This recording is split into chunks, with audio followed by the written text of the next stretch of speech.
fearful. Assuming we could get a resolution of ceasefire. I mean, there's even talk, I guess, supposedly you listen to the press that Putin's getting a little tired in Russia, and I think he's getting some pushback internally from domestically. Let's assume we get this stop, ceasefire, kind of like North Korea, South Korea official detente, no one's shooting anymore.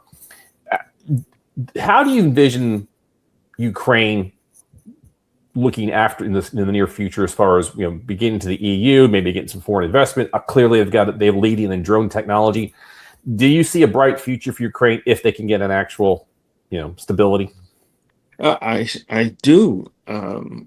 Necessity, mother's invention, someone once said. The Ukrainians stopped depending on the United States because the policy of the United States was applied in a way in which they had to say, okay, we can't count on you. And therefore, we're either going to lose and get slaughtered, or we're going to do something different. And they have done so. And I think you've heard it described very well. So if you have,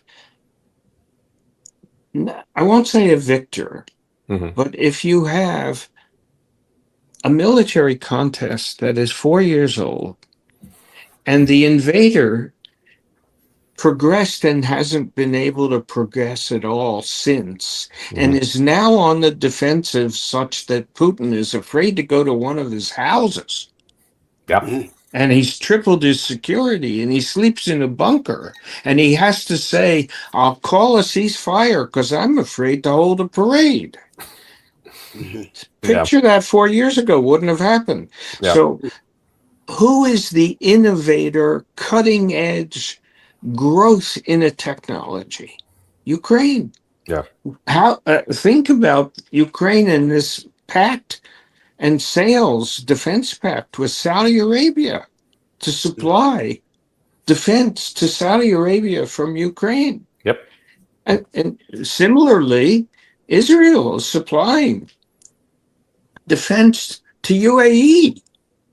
So we're redrawing the maps. The bad guy is the IRGC in Iran. They don't want this to happen. Yep. And we are replaying the modern version of the Shia-Sunni controversy that's 1,000 years old.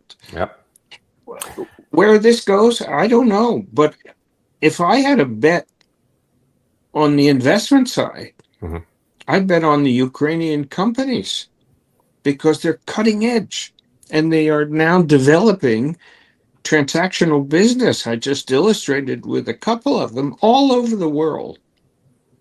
So I'm very optimistic on Ukraine once the shooting stops. Yeah. And if the shooting stops, and that really, I think the Ukrainians would accept some cessation of the attacks on their civilian infrastructure. Putin is a ruthless thug. Yeah. So he targets the maternity hospital in Odessa. Ukraine hasn't done that in Russia. It could. It targets the refinery 1,000 kilometers from the border. Yeah. And Russian oil production, I believe now, is lower than it was in 2009. I saw that in some report. So he's wounding them. Ukraine is wounding the Russians. They are losing this fight. The only guy who hasn't figured it out is busy in China. He hasn't gotten back to have another phone call with Putin for another hour and a half romance. Yeah.